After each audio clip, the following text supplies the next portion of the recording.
All right, stand by. 10 seconds. Ready, camera, One. one. Count. Ready, camera, And 3, 2, 1. Roll for record. The Underdogs win in cow country. I'm John Phillips, and this is The Rundown.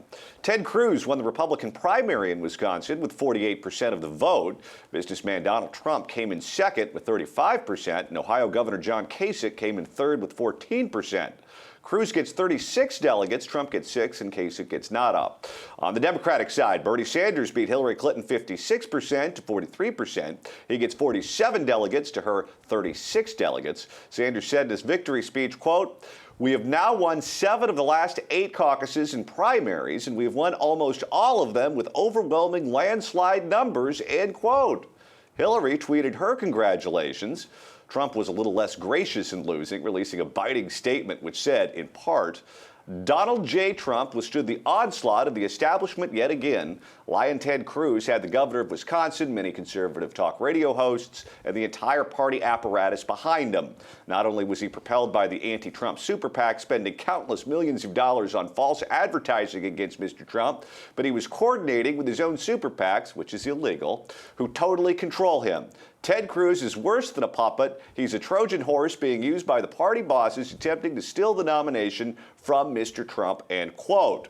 New York State is the next state on the calendar. They vote on April 19th, and both Trump and Clinton have wide leads there in recent polls. We'll go over all the latest numbers in depth on this week's edition of Poll Position, so make sure to check that out.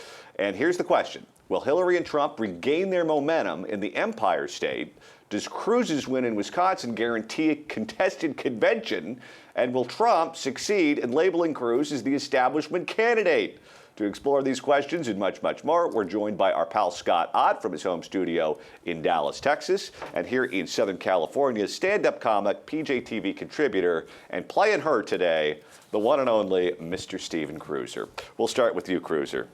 Just when you think you're starting to see patterns in an election cycle, in this election cycle, where Trump is starting to separate himself from the others and Hillary's starting to separate herself from Bernie, we get thrown the curveball. How big of a curveball was this last night? It was a big one because it could actually change the whole delegate thing. It could disrupt that quite a bit because of the overwhelming win. I think that anybody who tells you that they know what's going to happen in this race and predicts it, those of you at home can go ahead and just punch them because they're lying. Nobody knows what's happening in this race. And I'll pay for your attorney fees. Yeah, nobody knows. I think what happened here, right. There was something that happened in Wisconsin that I think is interesting that I was waiting to see if it played out like this, because we've heard all along, and it's true, that Donald Trump is appealing to people, to the American worker who feels like they've been left behind.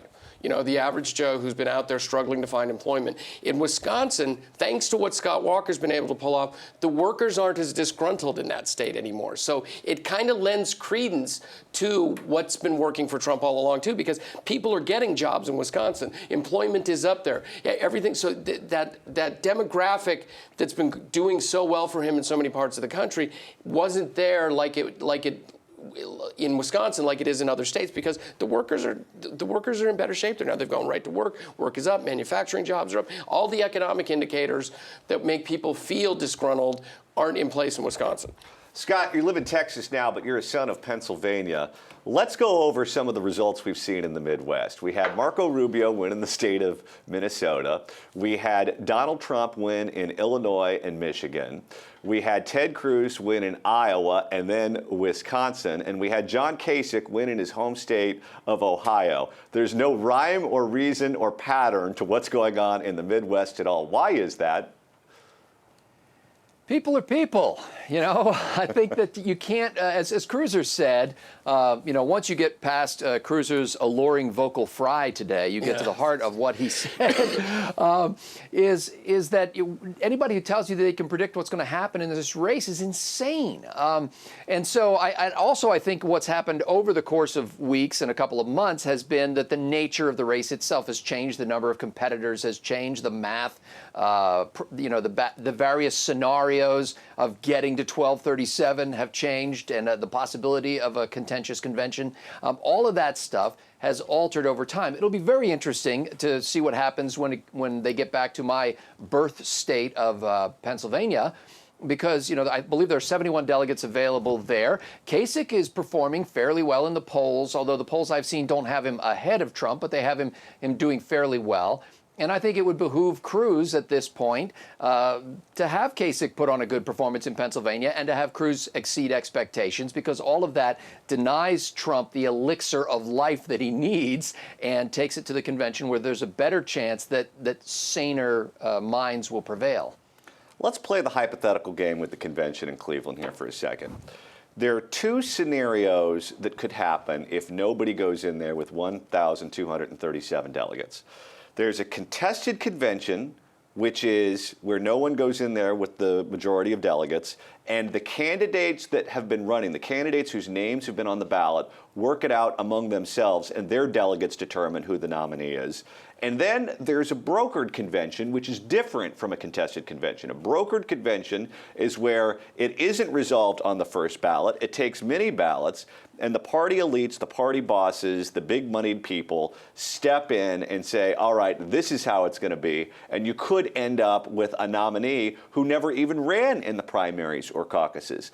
If we end up with a brokered convention instead of a contested convention, what happens? Scott Walker. The resurrection of Scott Walker, I think, if we end up with a brokered convention.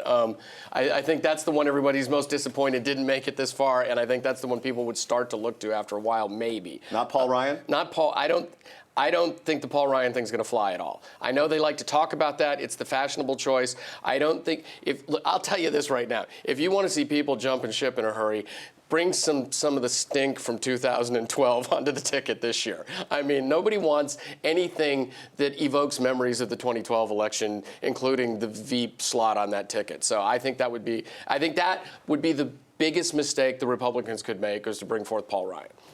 Scott, talk to me about a brokered convention. If there's a brokered convention, Ted Cruz supporters are going to lose their minds. Donald Trump supporters are going to lose their minds. Both of them are going to go into the convention thinking they are the rightful nominee. And then if you give it to someone who wasn't even running throughout this entire process, everyone's going to go bonkers, in my opinion. Defining bonkers is something I don't know I can do right now. What do you see happening if they end up giving it to someone who hasn't been running? Come on, John Phillips. You're a Donald Trump supporter. You certainly know what bonkers is. Oh, boy. Oh, wait a minute. Wait a minute. I'm going to have to stand. That was below the belt. I'm going to get you guys. That was below the belt, Scott. So, here's the thing. If you can think of it this way, and this thought actually just popped into my head. I've never thought of it this way. When we vote for a member of Congress, he generally campaigns or she campaigns on something that we like, and so we vote for that person. And we send them to Capitol Hill, hoping that they'll get what we like. But when they get there, the democratic part of that process is over, the vote casting by the individual citizens, and now essentially that person is our representative, our delegate to Congress, and he's got to work out a deal. He's got to get some sort of legislation done. And chances are it ain't going to be exactly what we sent him there to do or what we hoped he would do. And in ways, that's how the convention works. Now, that said, the establishment people are not idiots, okay? They're not behind closed doors going, how can we do something against the will of the majority of the Republican voters? They're actually thinking, how can we make sure that this process is legitimate so that the majority of Republican voters will be enthusiastically supportive of the person who becomes the nominee? So whether you call it a contested or a brokered convention, ultimately the establishment loses if they don't come out of there with somebody that a large majority of Republican voters can get behind. Is that possible? The thing with the establishment right now, contrary to the Trump narrative at the moment, is that the establishment hates both of these guys, okay? Loathes them equally, I think, Trump and Cruz. And if they get a chance to slip in somebody, I think that they would love to try to do it. You and I are on the same page. They can't stand either of these guys. And they would look at it as an early Christmas gift if they got there and they got to go all harumph-harumph in the back room and get rid of these two somehow. So I don't think, as much as I like Scott, I don't know that I could get on board with the establishment are not idiots, because I've been saying that the GOP establishment is nothing but full of idiots for the last 5 years. So.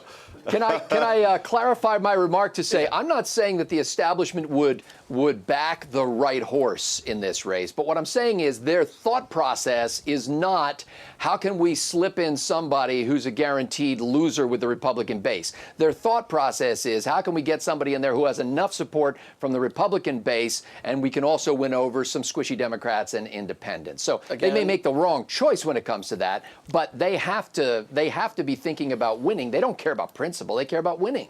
The fact that you think that there is a thought process with the GOP establishment is also endearing, too. Like, so you're a much nicer man than I am. All right, let's move on to the Democrats. Hillary lost yet again. Yes. This is, I believe, her fourth in a row and 7 out of the last 8. And it's no guarantee that she's going to win the state of New York, the state that she represented in the United States Senate. Why is it that Democrats are so unwilling to get behind the woman who is their likely nominee? Again, worst candidate ever in the history of ever. She's one of the most thoroughly unlikable human beings, especially in the television era, to run for president. I mean, even Hillary-friendly media, when they find pictures of her from speeches and everything, they can't find one where she doesn't look angry. Because she's always angry. She's just not. And she's screaming all the time. She screams a lot, and she looks, even listen to the victory speeches, they sound angry. So that is part of the deal right now. And there's just, the sad thing is I think maybe they know that the Democrats are more rigged than the Republicans. They figure out we can go out and do all the Bernie votes we want, and they're still going to give it to her with the super magic fairy dust super delegate thing. So they just want to get the protests in while they can, but they're not getting behind her because she does nothing to endear herself to most constituencies in the Democratic Party right now. And Bernie's the happy old crazy guy. He's fun to be around. I mean, if he were here right now, we'd be having fun with him. If we were here with Hillary right now, we'd be waiting for her to peel off her human face and eat us with her lizard teeth or something. All right, Scott, why can't Hillary win?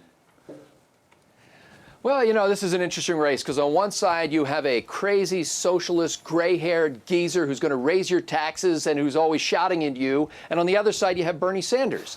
And I think that, you know, either way you've got a tough choice there. But I go back to this over and over because I think it's true. Ultimately, even though Bernie Sanders is clearly incompetent, even though he has a bankrupt ideology that he's continued to cling to long after the deaths of Lenin, Stalin, and Marx, he comes across as somebody who's a true believer and who will tell the truth.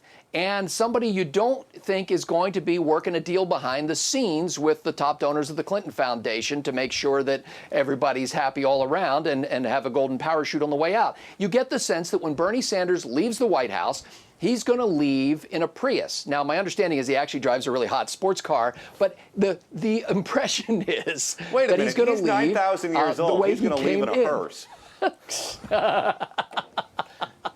You're probably right. All right. Scott Ott gets the last word, kind of. Although I kind of stepped on his line there. Sorry about that, Scott. That's all the time we have for today, but now it's your turn. Has Trump passed his peak? And has Cruz become the establishment candidate? And are we headed for a contested convention? Tell us what you think in the comments section below. I'm John Phillips. Thanks so much for watching The Rundown.